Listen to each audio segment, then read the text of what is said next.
anonymously in this civil lawsuit that we have filed in the federal district court late yesterday. And this suit names the Ivy Hotel. I'm also here with my colleagues, Molly Burke and Parker Estenson. I also have to my right, Allison Fay. Allison Fay is with the Zero Abuse Project, the Jacob Wetterling Resource Center, and an advocate and a director there. And she will also have a few words to say. Next to her is Molly Nehan. Molly is a courageous survivor who is standing up today with and for this survivor. This suit names the Ivy Hotel. It's 41 pages that we took from, of evidence that we took from the criminal trial and the prosecution of a serial predator, Anton Lazzaro. You all know who he is. He's not only just a predator now convicted and serving time, he is and was a major political operative and a very, very connected one and a very powerful, moneyed individual. And he's been convicted of 5 counts of sex trafficking and conspiracy. This case names him as the predator, but we have a separate case that we have filed against him in the federal district court. So this case is against the corporate owners of the Ivy Hotel. They're identified in the complaint. They're the corporate owners that owned and operated the Ivy Hotel in 2020 at the time that he owned the condominium there and that he sex trafficked multiple kids. These defendants no longer own the Ivy Hotel. But it is these defendants and the Ivy Hotel, its management, its ownership, and its staff that are being targeted today. Why? Because they knowingly permitted Anton Lazzaro, a serial predator and sex trafficker, to not only live at their hotel in his condominium, but to continuously traffic young teenage girls up into his condominium at all hours of the day, in plain sight. And I will detail for you some of the things that were seen and known by the staff, by thus the owners and the management, that were so visible, so apparent. And so why is it we invite you here today to share not just this lawsuit, but some details pertaining to it, because it's not just about Anton Lazzaro, now convicted sex trafficker. It's about the scope and the breadth of this problem.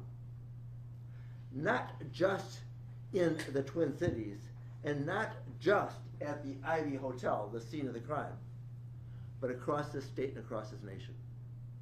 And it's time for all of us to start to see, to start to watch, and then do something about it. Something the Ivy Hotel staff failed miserably to do. And so, Anton Lazzaro now serving, how much time is he serving? 30 years. Serving 30 years. Before I go into some of the things that we have unearthed, Molly, why don't you address the folks here as to what you think we want them to know about this case and this problem. This is a industry-wide problem that is horrific. This case in particular is a horrific set of facts where the Hotel Ivy enabled a predator that harmed teenage girls, multiple teenage girls, multiple times. I've been doing this work with Jeff for over a decade. I've seen a lot of horrific things. I worked on the children's theater cases where we unearthed horrific abuses that occurred in the 70s and the 80s. There were adults that knew things and looked the other way, that knew things and did not protect kids. When we look at this case here, this case rivals that because it is not 3 decades ago. It is 4 years ago. It is current that people at Hotel Ivy, the staff knew what was happening to these girls. They were told by girls. They also saw the comings and the goings and all of the circumstances that's laid out in the complaint. They knew and they did nothing to protect these girls. No staff member intervened. Any intervention would have stopped this, and it would have saved these girls from ongoing subjugation of criminal activity. That's why here this rivals the scope of something that we saw decades ago because it's happening now. And the Hotel Ivy was in a position to save these girls, and it didn't do so. So let me lay out the scene of the crime and the circumstances of these crimes committed by Lazzaro in plain sight. And obviously the scene of the crime is the Ivy Hotel. And these pictures taken from evidence in the criminal case depict the bedroom of his condominium on the 19th floor, and also some small portion of the cash seized by the federal government when they raided and arrested him. And why now the Ivy Hotel and its former owners and management and staff?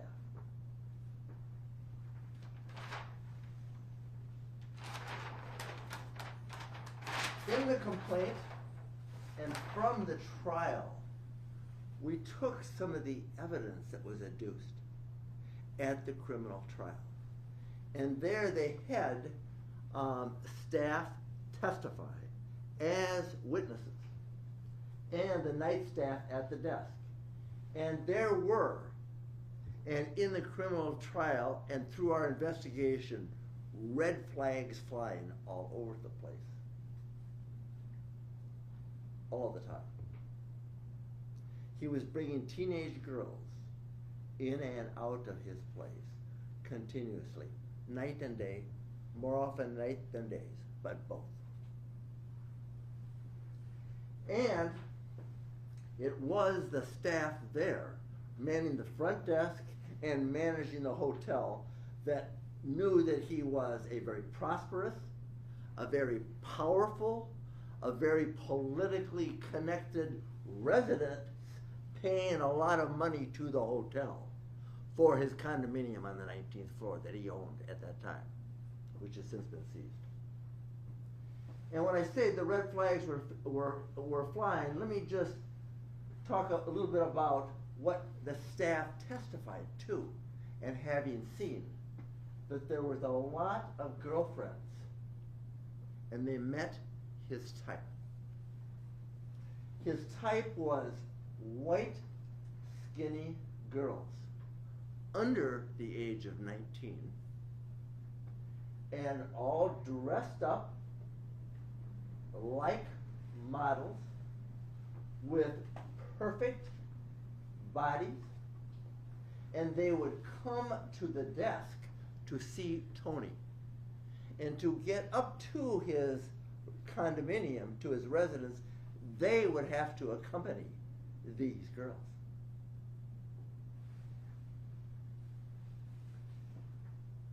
The testimony is the girls were 16 or younger, or 16 to 17,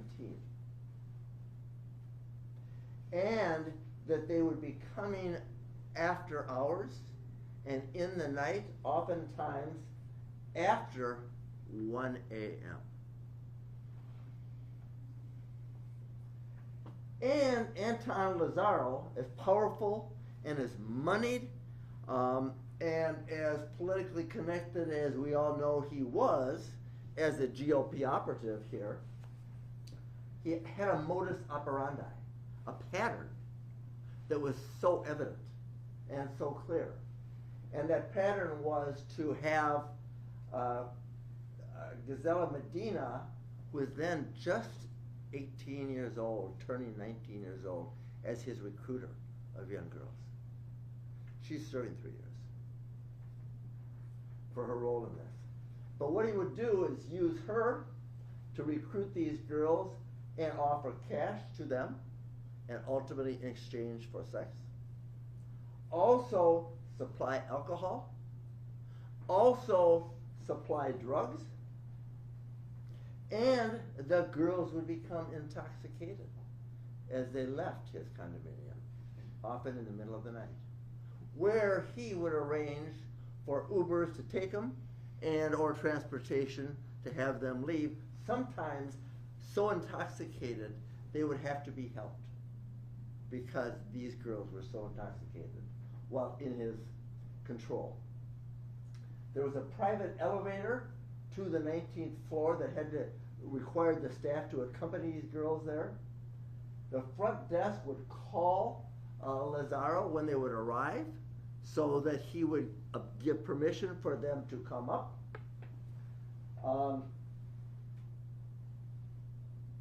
Oftentimes, the girls were so intoxicated, as I said, they were unable to walk out on their own free will, and then he'd arrange transportation.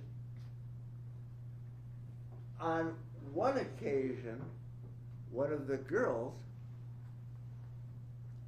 reported to the staff. And it is on record that she was a victim, and she went to the desk to report that Lazzaro is sex trafficking her and other girls. That he is offering cash to her and other girls and other items to induce them in exchange for sex. Her words, her report to the hotel staff. And then she asked them that they needed the staff to remove her sister from Lazzaro's residence because she was still up there. And the staff's response to her plea to them to save her sister was, there's nothing we can do. So she called her dad. Her dad arrives, and she's waiting for her dad in the lobby. And at that time, the father goes back to the desk and implores the staff to retrieve his other daughter, who's still upstairs, being trafficked, being used, being exploited and abused. And when he asks them to save his daughter from the capture of Lazzaro, what is the Ivy staff's response? There's nothing we can do. Now, there is a statute in Minnesota that says that hotels are required to provide training on sex trafficking and discerning the signs and the signals, and ultimately requires them to not only be trained, but ultimately to do something about it. And so this case is brought against the Ivy Hotel for its recklessness, for its indifference, for its negligence, for its failure to protect these kids for so long, so many times. And with that, I'm going to turn it over to you, Allison, to say a few words about this and the problem. Molly, you come over there too.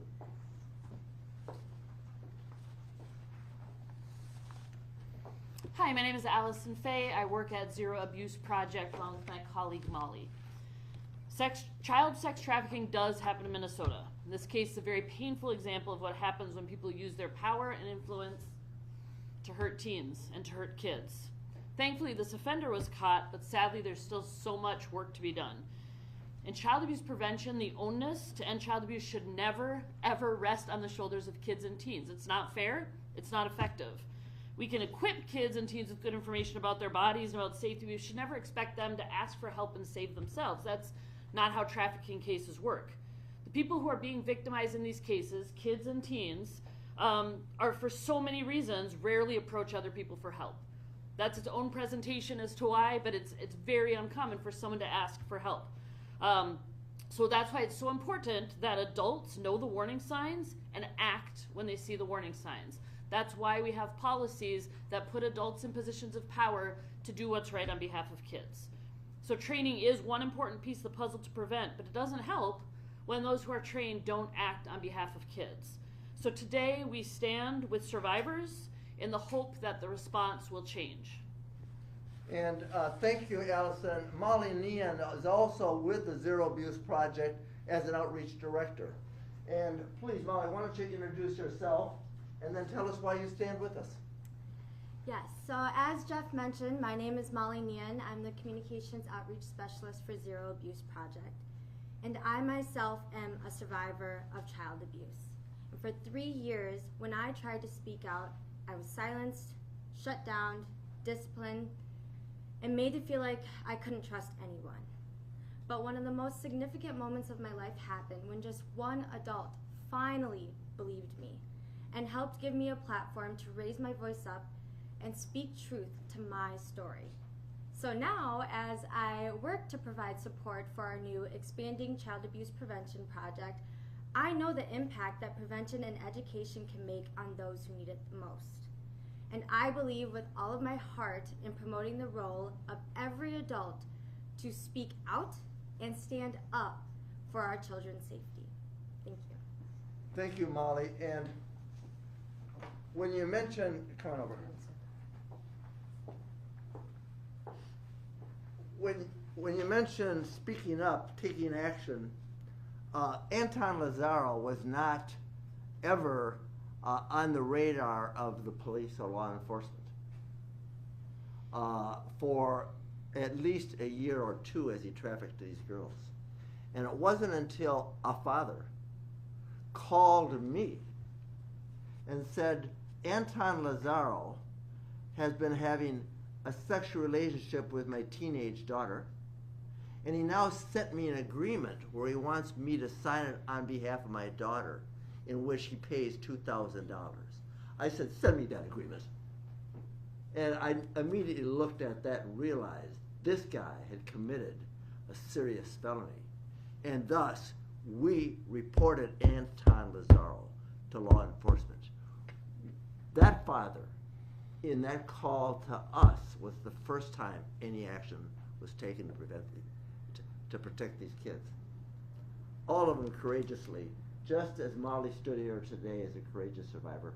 Thank you, Molly, for standing up and speaking up and being here with us and giving voice to both your pain and your hope that we can do something about this grave problem that plagues this city, that plagues this state, that plagues this country. And with that, I will take questions. Were it not for the testimony at trial from the survivors in the case, but also the staff at Hotel Ivy, would you still believe you have enough to be able to bring a lawsuit, or can you describe how integral that was to this process? The question is without the criminal trial, would there be enough evidence for you, for us to have brought this suit? The answer is absolutely. We got involved in the reporting of this early on. got involved in the criminal prosecution of it and throughout the trial and watched the evidence unfold. We also did our own investigation. And I'm citing to testimony given under oath here and recited to testimony in this complaint. But there is an abundance of evidence about how visible and how known this trafficker of so many kids was, and how they made a choice. The choice to protect their patron, their owner, and turn a blind eye. And how many kids we know testified at the trial were 5 in number. But how many more are still out there suffering in silence, or secrecy, or shame? And so there is now a deep body of evidence that establishes the legal responsibility of the Ivy Hotel, and we're not trying to take them down, we're trying to clean them up, and every hotel in the industry, because this serves as a painful, sorrowful example of what a commercial enterprise was supposed to do, both under the law and to protect their patrons, and it made a commercial choice not to. And it's sorrowful. The other thing about this that is so striking is the recency of it. So many of the cases that we've had the privilege to stand with survivors and represent happened oftentimes decades ago, but not so here. This is so recent, so pervasive, so long-standing, and so egregious when it comes to that particular enterprise protecting that particular predator. So, questions? Jeff, can you talk about the precedent for a lawsuit like this going after the hotel and its management company for liability? We've researched other enterprises have been sued across this country, and we've been involved in some. But what marks this is a particularly high-end enterprise. When you look at a lot of the trafficking cases that have been brought across this country against third-party enablers, such as the Ivy Hotel, it's often seedy motels or commercial enterprises that are operating in the dark of night. And this is one of the first major prominent situations where we've had the opportunity to spotlight, to target, to expose a very high-end hotel. And our hope is what? Our hope is they get the message. And every hotel like them, high-end and not, get the message. If you see, take action. Call the police. On the report of the victim, on the report of the father, or on the simple discernment of the traffic in and out night and day of teenage girls coming with this guy who is a very public figure on Fox News, GOP operative, who flashes money around. Look at that. Look at him on the plane there. And look at the cat. I mean, this guy was visible. This guy did this, in open sight, in plain sight, to all those who could see, and all those that chose not to act. So that answers the question why we're here today. The owners, you say they no longer own, that they're the defendants in the lawsuit. Do they own any other hotels? I mean, can you tell us a little bit about that they no longer own it? How difficult will that be to pursue? Well, the question is, the defendants in this case are Heartland Ivy Partners and its entities, the realty company and the investors and the Hotel Ivy and the Wisherman Partners. And we did research on who owned it and who is thus responsible and who failed in their obligations to these kids. And we understood who the current owners are, and we did research about who the current owners are, and we then excavated that it had been sold by this enterprise to the current owners. So the current owners of the Ivy Hotel are not being sued here, but the former owners and operators through their employees are now the ones being sued. And so, do you know if there are any indications that they have other properties where they might be repeating this kind of negligence? We do not know about other instances of these folks, but we know that they're a large holding company, and we haven't looked at other instances yet, but we're in hot pursuit. And last but not least, did they give the training that they're supposed to be giving in this hotel? The question is, did they give the training?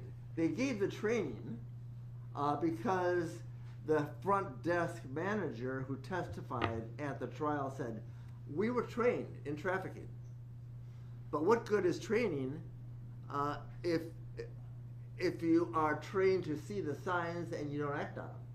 What good is a road sign if you don't obey it or act upon it? And in this case, they were trained as required by statute, but it meant nothing because they didn't discern, they didn't act, and obviously the training was as deficient as the choices that the staff made in not taking action when it was very obvious what was going on here. Do we know what that training looks like? It's required by statute, and so we haven't gotten into the training that they actually did, and that's something we will be unearthing very quickly. We just filed this case yesterday in federal district court, and as a part of discovery, we still have work to do, and we'll be doing just that. What training do they provide?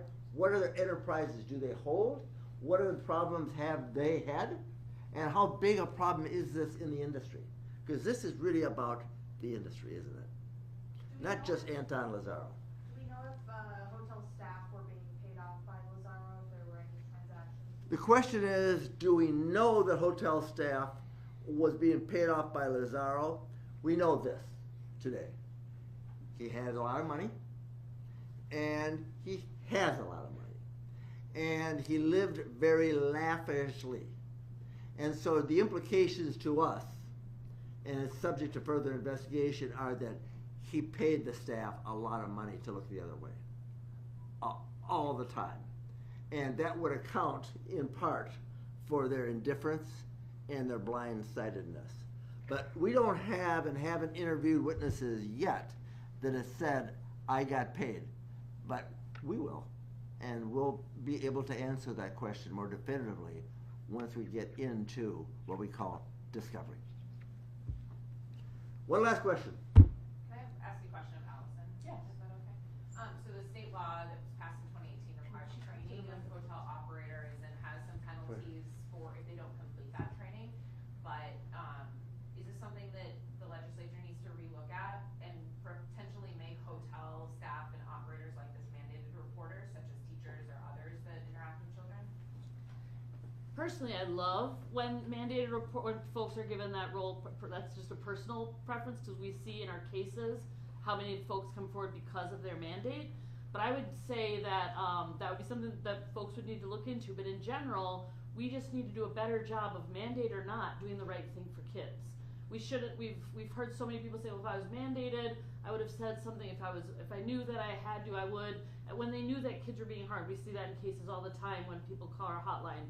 And so I think that is a great question to ask, and something that will be, I'm sure, looked at by the folks at our agency who do policy. But I think the bigger piece here is just the average person doesn't need a mandate to do what's right for kids. The average person working at a hotel who's had training and knows the danger of sex trafficking shouldn't need that to speak up and do the right thing for kids. But that is something that we in our policy group will be looking at in the upcoming year. Yeah. And to the question is, should there be mandatory reporting of situations like this in a commercial enterprise, such as a hotel, of signs that we're seen and now we know visible here?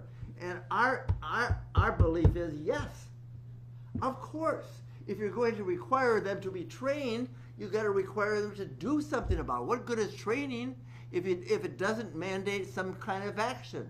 And of course, this is a call to the legislature in Minnesota to do something more than what has been done. Because if they had been mandated and they had been trained to take some action, pick up the phone and call the police, how many kids would have been saved and not hurt?